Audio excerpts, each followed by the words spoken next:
Hello, all you equestrian athletes out there. This is a biomechanic post about the hip flexors I wanted to share. I think it's really interesting and it helps us understand why, the flexibility of our hips is such a big topic in the horse world. You see it everywhere. Like if you pick up a magazine, authors are always talking about hip exercises and hip mobility and flexibility and how tight hips impede riding and all that kind of stuff. So we're going to do a bit of a dive into why. So I've got two pictures here for you that collectively I think are going to explain the issue. I couldn't find any pictures, drawings like this of a rider on a horse. And I'm not really the best artist, so you're going to have to use your imagination on that part of it. But the reason, a big factor of why we spend so much time talking about hip flexibility and tightness and such is because of the hip flexors. So what this picture here on the left is showing you is these are the hip flexors. It's actually made up of two muscles. There's the iliacus and then the psoas. And so you'll often hear them, they merge together and then function very similarly. So a lot of times you'll hear them called the iliopsoas. It's technically two different things, but like I said, functionally and how they merge and insert, they're so close that we will often call them iliopsoas, or people will call your hip flexor, like it's actually hip flexors, but you'll hear them called singular, hip flexor. The psoas muscle is up higher and it originates coming off of our lumbar spine. So if I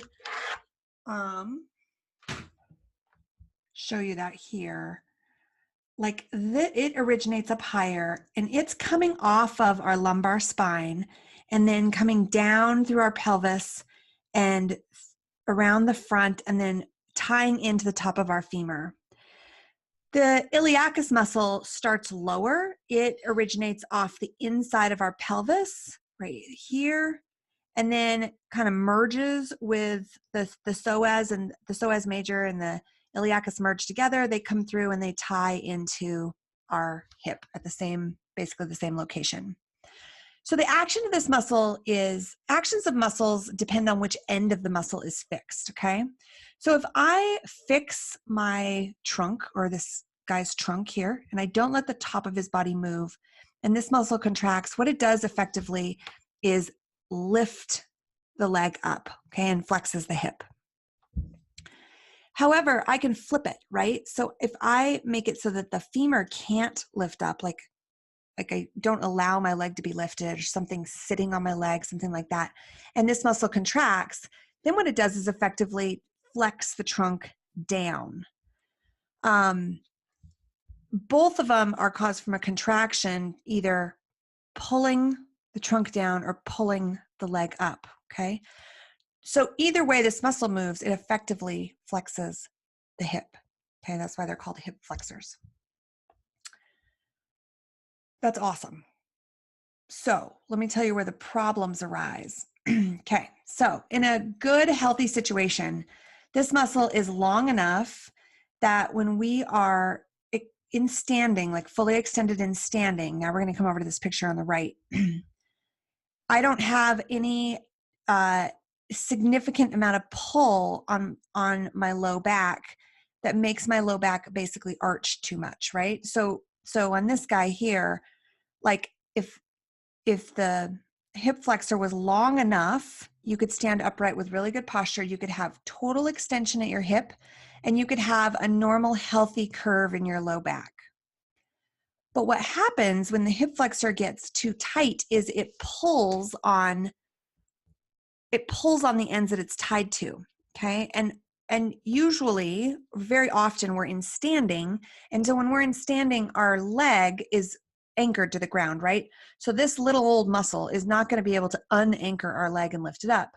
So what happens is it ends up pulling on our back and makes us put our lumbar spine into a little bit too much extension or too much of an arch, which is no big deal if it's for a short amount of time.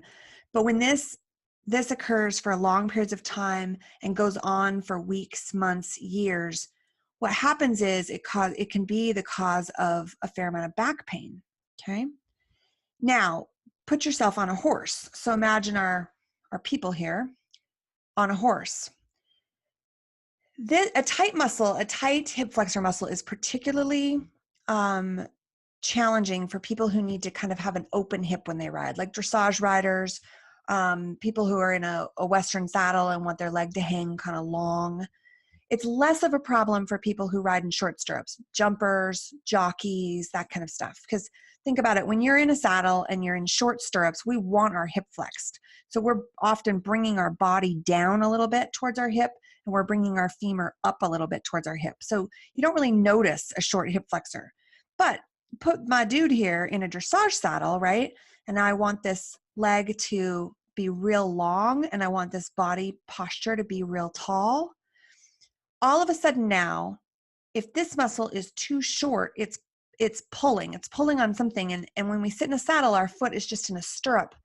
And so it's not in a fixed position. So oftentimes it ends up pulling the femur up a little bit and pulling the back down a little bit, kind of depending on the blocking system of your saddle. You know, some saddles have big thigh blocks and will block that femur from coming up.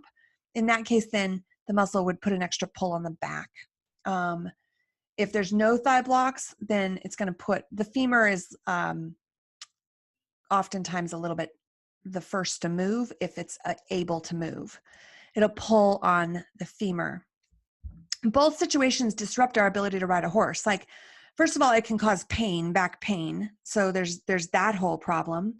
It also, though, causes a little bit of an anterior pelvic tilt. So if their spine comes forward, your pelvis also comes forward and ends up tipping this way.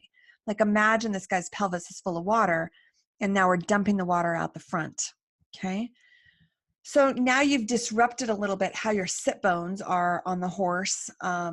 You have put yourself in kind of a locked position. Like, you've got that whole pelvis tipped anteriorly or tipped forward, and your low back has a little too much extension. And honestly, you don't have very much range of motion there. So when you get there, you're kind of stuck.